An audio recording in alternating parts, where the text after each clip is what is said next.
E aí, gente, tudo bom? Então, hoje nós vamos falar nesse Rudá Analisa sobre uma coisa que você já está pagando.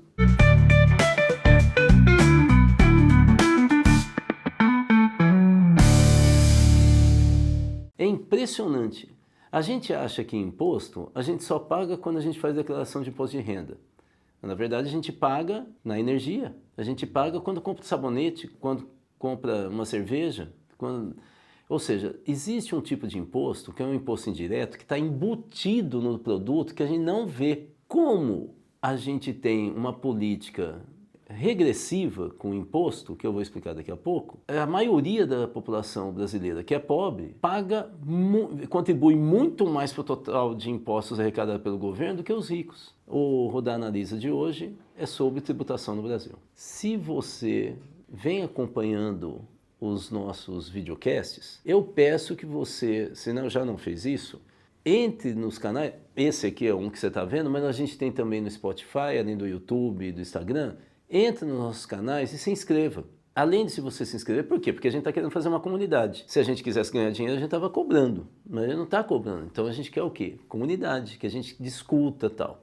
Para isso, clica no sininho quando você se inscrever, para que você receba as notificações. E como a gente falou aqui, eu acabei de falar que a gente quer uma comunidade, eu quero pedir para você mandar o link desse Rudá Analisa para todo mundo que você conhece, mas principalmente que você opine, fale qual que foi a avaliação desse videocast, faça pergunta, fala, ó, você falou um negócio que eu não entendi, ou então você podia ter falado isso, ou você podia falar de outro tema que é esse. Como é que você pega e conversa com a gente? Pelo número do WhatsApp do Institucional da Cultiva, ou no chat do canal que você está assistindo. Eu falei agora há pouco na introdução que o Brasil adota um tipo de sistema de tributação que é regressivo. O que é isso? Vamos explicar pelo contrário. Progressivo, vai caminhando assim, é quando você, ganhando mais, você paga mais. Agora acho que ficou claro, né?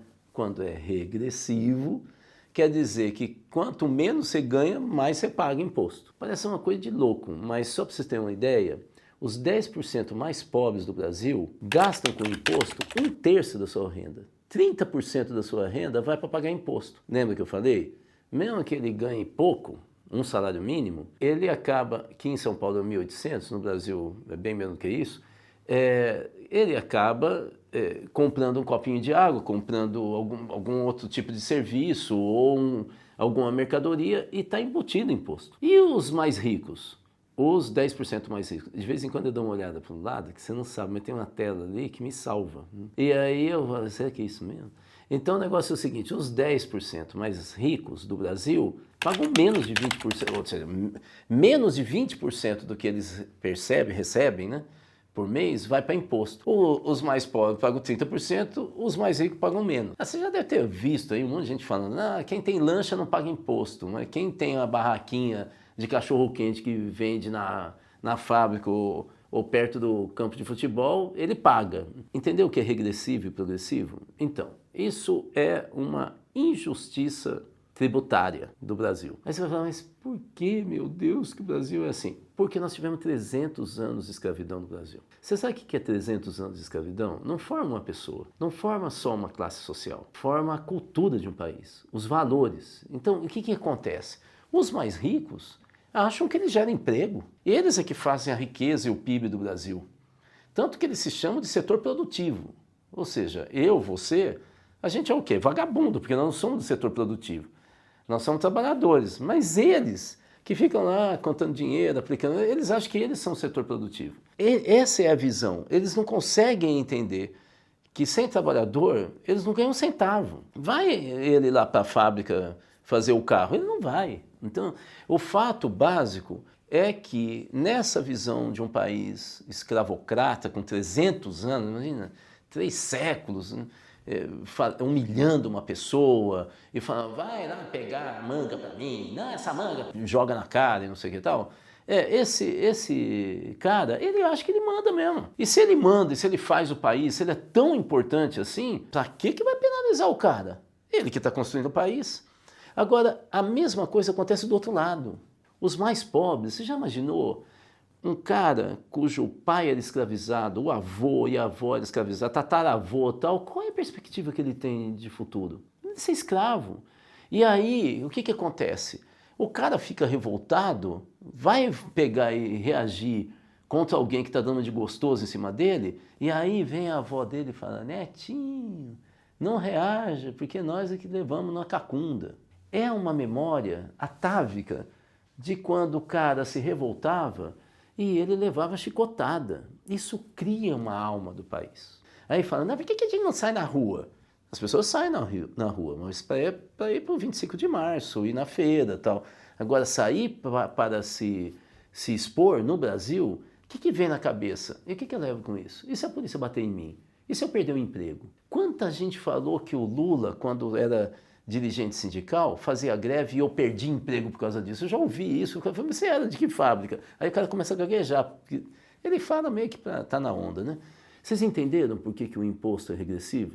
Outra informação aqui para vocês. Em 2024, aquilo que a gente consumia de bens do dia a dia e serviço representou, em termos de imposto indireto eu já expliquei, né? 14% do PIB. Os serviços vêm crescendo nas últimas décadas de importância. Você que é de uma cidade pequena, média para pequena, uma cidade com menos de 100 mil habitantes, você sabe que em muitos lugares o agronegócio avançou, mas se a cidade é pequena e não tem um agronegócio pujante, o que cresceu foi o comércio na tua cidade e o serviço. Então, isso significa que esse setor, cada vez mais, vem gerando mais impostos, porque você paga pelo serviço, além do mercado varejista. Lembrando só uma questão, quem é que emprega para valer no Brasil? É o comércio varejista e é o setor de serviço. Não são mais as grandes empresas. Empresas com mais de 200 empregados, que são consideradas a partir daí grandes, essas empresas, elas, ao invés de investir para ter mais empregados, estão investindo em tecnologia para diminuir o número de empregados pela produção. Quem contrata bastante gente é, como eu falei, o comércio varejista, o boteco lá da esquina, né? Esses setores de serviços, né, que a gente tem, de suporte em casa, né, tudo, eletricista, o pessoal do iFood e tudo mais, né? Esse pessoal emprega bastante. Eles têm normalmente, em média, menos de 50 empregados por estabelecimento. Porém, tem altíssima rotatividade. Algo em torno de 2 anos. O cara fica nesse emprego 2 anos e não continua. Esse setor, portanto, emprega muito, mas não gera estabilidade nos trabalhadores. Ele gera uma rotatividade gigantesca. Esse é o nosso Brasil. Essa é a estrutura de mercado. Então, esses setores, eles são pujantes, geram um tipo de trabalhador que paga um imposto e não tem segurança nenhuma no trabalho. E aí, aqueles que têm segurança, que são donos de grandes estabelecimentos, investem em tecnologia para ter menos empregado, menos greve, menos sindicalistas, e eles não pagam imposto. Bacana, né? Então, vamos dar uma olhada agora num dado, estou olhando lá porque vai aparecer na minha tela, viu? Um dado de 2024 sobre a desigualdade de renda. Em primeiro lugar, é só lembrar o seguinte, 80% dos mais ricos no Brasil são brancos. Lembra que eu falei aquele negócio da 300 anos de escravidão? Isso aí a gente paga esse tributo até hoje. Então, vamos lá. Olha só, você está vendo aí, ó, uma diarista que ganha uma renda de até R$ 2.200, se comparado dos impostos que paga um gerente com renda de 16.500, uma coisinha que você não sabe. O que é rico no Brasil? É quem tem uma renda familiar quer dizer soma, todo mundo que ganha na família, de 30 mil para cima. Então, olha esse gerente que ganha 16.500, se ele tiver uma esposa ou um cônjuge, sei lá o quê, que ganha mais ou menos o que ele está falando, ele é rico, entendeu? Porque a família, você lembra, ele vai ganhar mais. Pois bem, um celular que custa R$1.000, por exemplo, deve ser um iPhone assim, achado na rua, né? O cara pega e vende, porque vocês sabem que é mais caro que isso um iPhone hoje. Mas o fato é, se tiver um celular que ganha que custa R$1.000, o preço desse celular de R$1.000 tem embutido R$400 de tributo. Agora, faz a conta sobre o que é R$400 sobre a diarista que vai comprar esse celular que ganha 2.200 e quanto que é o peso desse celular nesse gerente aí que ganha 16.500. A conta, já que eu sei que você está falando, não, deixa eu pegar a minha calculadora, já está aí.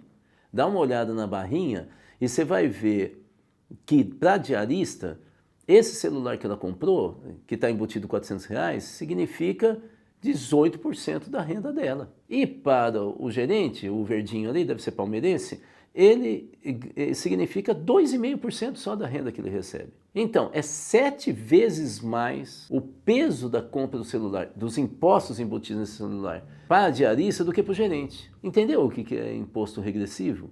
Quanto mais o cara trabalha, mais ele se ferra. Então, gente, agora vocês estão vendo na tela uma comparação do peso do IPVA. Você que não tem carro, você não sabe o que é, mas é um imposto sobre o veículo que você comprou ou alugou. E IPTU, que é um imposto sobre imóvel, sobre os pobres e os ricos, né? Então, vocês estão vendo a barrinha azul, é a família que ganha até um salário mínimo. E vocês estão vendo no verde, a família que ganha acima de 36 salários, que dá 39.600, que são ricos. Então, dá uma comparada aqui, veja só.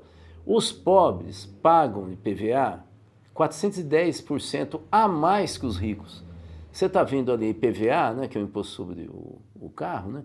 Você está vendo a barrinha azul, que são os pobres, quanto que representa da renda deles, e o verdinho quanto que representa da renda dos ricos. As famílias que ganham acima de 36 salários pagam zero, nem 1%. Olha que bacana que é o Brasil. É super justo, né? Um país muito legal mesmo, né? E aí, o pessoal do Congresso não quer taxar esses caras aí que ganham mais. Tem que continuar taxando mesmo o ex-escravo, né? Agora, o IPTU que está do lado direito, vocês estão vendo que o valor não é tão alto como o IPVA, mas também a taxação é altíssima, né? Os pobres pagam de IPTU 150% a mais que os ricos. Bom, é menos do que 410, mas continua sendo muito alto, né? Essa é a história. Bom, vamos para o segundo bloco aqui da nossa fala, que é a comparação com os outros países. Então, veja só. Vocês estão vendo aí um esquema comparando o Brasil, que é o terceiro, com o que se paga de imposto no Canadá, os países da OCDE e a Argentina.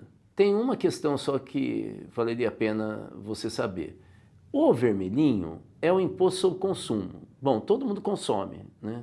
A não ser o cara que, sei lá, ou subiu na montanha e fica comendo pedra, né, com alguma coisinha, algum inseto, tal, tome água de chuva, tal. Ou o cara que é dono de uma propriedade que produz tudo, que já não existe mais isso, mas é uma espécie de feudo. Mas fora isso, todo mundo consome. E a gente já falou aqui para você que o consumo é mais pesado o imposto para os pobres, porque eles pagam mais, porque o imposto no Brasil sobre consumo é regressivo. No final eu vou fazer uma prova para ver se você entendeu cada conceito que a gente falou aqui. Mas de qualquer maneira, veja só, o consumo, o imposto sobre consumo é o vermelhinho. Só que aqui vocês estão vendo que o Brasil, que está na terceira faixa aí, paga 43%, na verdade esse dado aqui, atualizado hoje, pulou para quase 50%, 49,7%. Vocês estão vendo que os países altamente desiguais ainda têm uma forcinha no tributo, que é cobrar mais dos trabalhadores. Todo mundo consome. Mas você está vendo ali no coloridinho que tem um azul, que é tributo sobre a folha de pagamento, que aqui, entre outras coisas, está a contribuição trabalhista e previdência, que vem do empregador. O Canadá, 16%, os países da OCDE, 27%, o Brasil, 27%, como OCDE, a Argentina 20%. Depois vem o amarelinho, que é sobre patrimônio, né? De novo, é o carro, é o imóvel, é a propriedade rural que o cara tem. Dá uma olhada, é o amarelinho. O Canadá, o cara que tem essa propriedade paga 11,5%. E o Brasil, 4,5%. Você vê que é o menor, é tão pouco que quase não cabe o número lá, o percentual, dentro da coluninha do amarelinho. Você vê como que é o Brasil. Entendeu a escravidão até hoje no Brasil? O cara tem patrimônio, não paga nada. O cara paga pouco. O cara tem uma fazendona. Por isso que quando a gente tem o governo do Sarney, você lembra, o Tancredo se elege indiretamente, aí ele morre, aí assume o vice, que era o Sarney. O Sarney, ele assume o governo com um compromisso que o Tancredo montou de reconstrução nacional. Então tinha gente mais à esquerda no governo dele, parecido com o governo Lula. Tinha assim, claro que o Sarney não era nem um pouco de esquerda, nem o próprio Tancredo, mas tinha uma articulação naquele período para a reconstrução nacional. E o Ministério da Agricultura ficou com um cara mais progressista.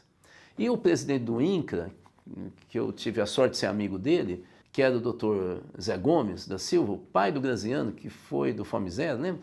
Então, o Dr. Gomes, ele um dia me chama lá no INCRA e fala assim, Rodar, dá uma olhada aqui o que a gente falava, que não tinha diferença entre o pensamento dos grandes empresários industriais para quem é dono de terra. Ele me mostra a tabela de impostos, os maiores impostos de propriedades enormes do Brasil, que é justamente o imposto sobre propriedade rural, e ele revela que as maiores propriedades eram de bancos e de grandes indústrias. Aí a questão é, por que esses caras têm essa terra? Não produzia nada na época. Por que eles tinham essa terra? Porque era ativo. Ou seja, a mesma coisa que você ter dólar embaixo do colchão, eles tinham a terra como um fator de venda ou de negociação de patrimônio para fazer negócios. Então vocês estão vendo aí que por causa disso, o grande empresariado brasileiro, seja urbano, seja rural, eles estão mancomunados, inclusive em relação ao tamanho da propriedade rural, né? Porque eles usam, isso sempre usaram, como um esteio, uma garantia, né, de recurso e de investimento, porque a terra valoriza, né? Vocês acham que essa propaganda, o agro é bom, o agro é bonito, o agro usa fitinha, o agro não sei o quê, é mais bonito do que as bonecas lá que parecem de verdade. Tá dizendo, por que eles fazem essa propaganda? É para dizer claramente que o agro ele tem importância no país, ele é que segura a economia do país e, portanto, ele pode fazer o que ele quiser. E ele, então, isso ele está dizendo, por isso tem que valorizar a terra mesmo. Né?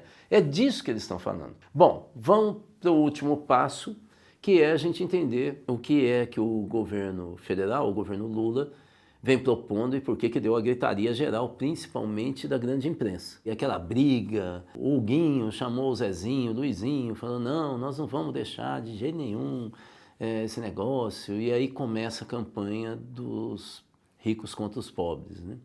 Vamos ver no final das contas o que é que estava em jogo e o que está em jogo ao governo falar nós precisamos cobrar mais dos ricos, mas não é muito, mas olha só. E é aquela história do IOF, né? IOF é um imposto sobre toda operação financeira que você fizer. Obviamente, a gente vê às vezes um cara lá que é dono de uma barraquinha que vende cocada, né? Aliás, meus amigos, porque eu adoro cocada. Bom, então a questão básica é o seguinte, ele fala, não, mas eu vou pagar mais imposto. O problema é que imposto mesmo é do cara que faz transações gigantescas, que compra ações, que pega e ganha dividendo. É aí que está o dinheirão mesmo, entende? Enquanto que o resto vai estar isento. Então, olha que loucura, às vezes um cara que está mal conseguindo pegar o ônibus para chegar em casa, fala, não, mas vamos cobrar, porque ele vê na televisão, ouve essas rádios. As rádios do Brasil são quase todas extremistas, né? E aí ouve na rádio não sei o que lá, tal, fala, nossa, mas eu vi na rádio. Às vezes eu pego o Uber ou táxi e sempre está numa rádio de extrema direita, sempre, e aí fica falando isso. Mas vamos ver, olha só esse gráfico.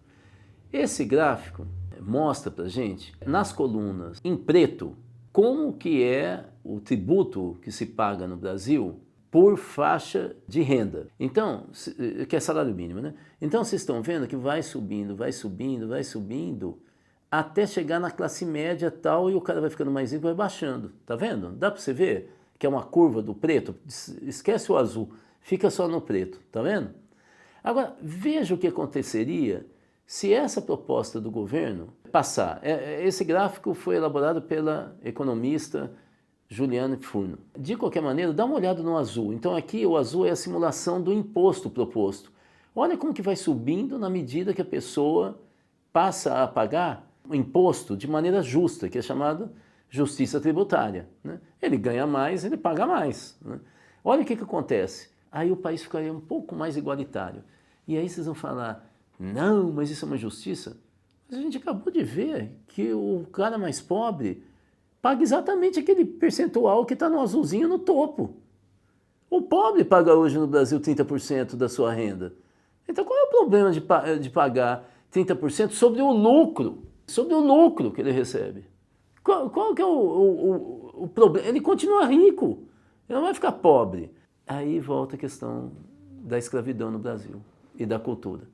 O cara que é dono de escravo não pode pagar o mesmo imposto que o escravo. É essa a ideia que está. Então, de olho nisso.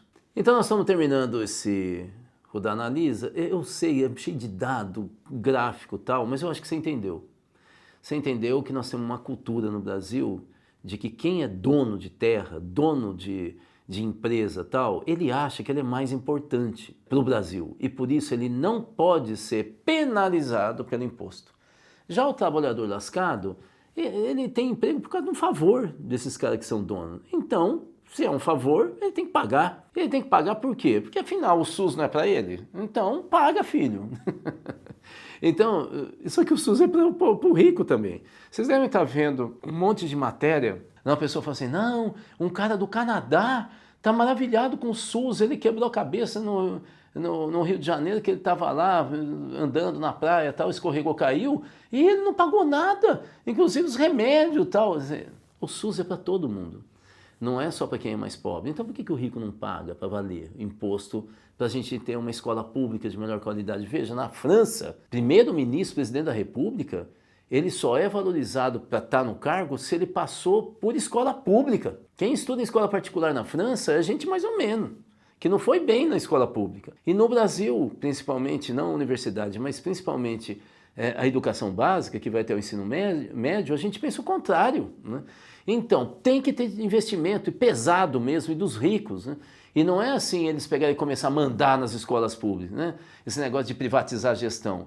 É o Estado que nós aqui temos que comandar, inclusive com conselhos de comunidade do entorno escolar, é o Estado bancando a escola pública de qualidade. Isso não tem nada a ver com comunismo, porque aí também os caras não estudam nada, falam umas besteiras, e aí o cara que está lá embaixo, né, o cara da banquinha da cocada, fala, não, eu vou perder a cocada. Não sei de onde que sai essas coisas, né? Deve ser muito medo, né? Ele apanhava direto lá, o bisavô dele apanhava lá na escravidão, ele ainda acha que vai apanhar de novo, né? Inclusive de quem fala imposto mais caro para rico. Mas ele não é rico. Mas é essa a história. Vocês estão vendo nas redes sociais uma campanha cada vez mais forte. Começou com aquela coisa de né, inteligência artificial. Lembra? Vocês viram os caras com saco, né, de café, eu acho, não sei.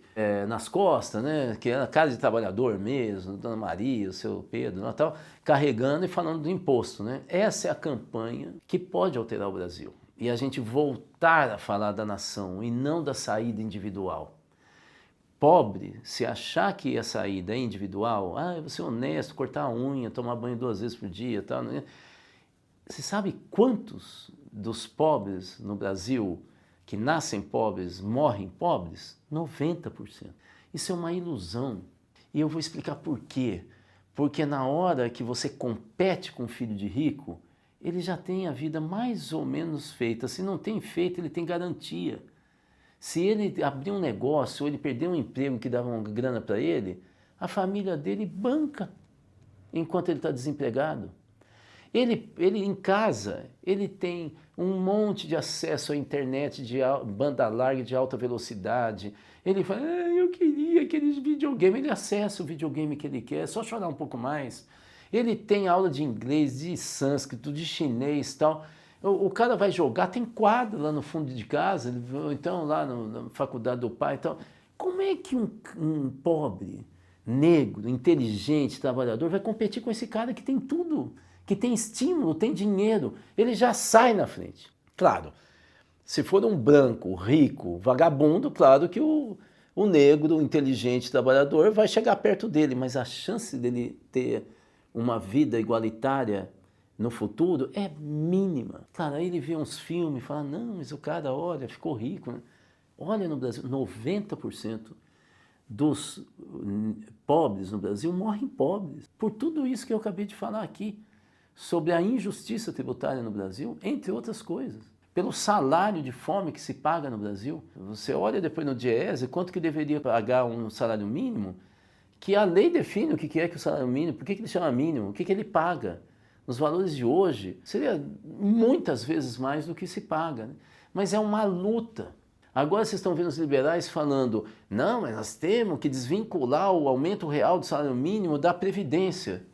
Mas, bicho, quem é que vive de Previdência? O que nós estamos falando? Nós vamos para a situação da Coreia do Sul? Você sabe o que acontece na Coreia do Sul? Que não tem a Previdência universal como nós temos no Brasil? As velhinhas, entra agora na internet e posta o que eu estou falando. As velhinhas a partir de 70 anos de idade se prostituem para poder ter renda. Na Coreia do Sul, não é a Coreia do Norte, é a Coreia do Sul, se prostituem, tem matérias e mais matérias, entende? inclusive passado na televisão brasileira, em telejornais, né? A não ser que tenha um filho ou um neto que ficou rico, aí banca. Então é isso que esse pessoal que fala, tem que desvincular o reajuste e tal, é isso que o pessoal fala. Ao invés de pegar, ao invés de falar, vão aumentar imposto sobre os ricos e bancar a Previdência, vão parar com subsídio exagerado, vão pôr imposto sobre lancha, sobre iate, sobre avião. Ao invés de pensar numa justiça tributária que dê condições para o pobre não ser tão pobre, o que esses caras querem é ferrar mesmo com o trabalhador. Então, essa campanha que vocês viram, que começou na internet, depois nas redes sociais, depois teve outros, meme no Brasil, o Brasil é campeão de meme, né? No fundo, essas brincadeiras, tem uma questão central, que é trazer de uma vez por todas o orgulho do trabalhador, do brasileiro médio, dos brasileiros negros, das mulheres, entende? Delas falarem, eu trabalho, eu tenho direito à dignidade, eu não quero ser pobre. E a gente, com campanhas como essa, a gente pode falar, a culpa do desemprego não é do desempregado que não estudou, é de uma economia e de uma distribuição de condições de vida que fazem o rico branco estar sempre à frente, na saída para o mercado de trabalho, que o negro pobre. É essa a questão das campanhas e desse tema que a gente está falando. Acelera, gente, fala, eu sou branco. Evidentemente que tem negros que estão assistindo e falam assim, ele nem sabe o que é viver como negro, não sei mesmo. Mas eu posso ter uma noção de justiça e falar, se eu tenho condições de ter mais poder e a minha família, é lógico que como brasileiro, se eu penso na nação, eu tenho que ceder mais para aqueles que são brasileiros como eu, trabalham como eu, são honestos, ter condições de vida como eu e minha família temos. Isso é o mínimo, gente. Isso é a visão nacionalista. Nacionalista não é chamar Forças Armadas, não. É a gente olhar para o outro e falar, ele tem direito como trabalhador, como brasileiro, a ter o que eu tenho. Porque nós somos brasileiros. Nós não somos fechados em castas. Nós não somos donos de escravos e os outros são os escravos. Bom, me empolguei, né? Então a questão é o seguinte, se você achou que esse Rodar Analisa tem interesse, dispara esse link para todo mundo, fala, nossa, o Rodar estava nervoso, cara, olha, eu acho que caiu o cabelo dele, manda para o pessoal. Acho que é bacana a gente abrir esse debate, até quem discorda, fala, não é bem isso, não teve uma visão muito clara. Vamos para o debate. Na democracia a gente não tem medo do debate, e às vezes a gente erra, não?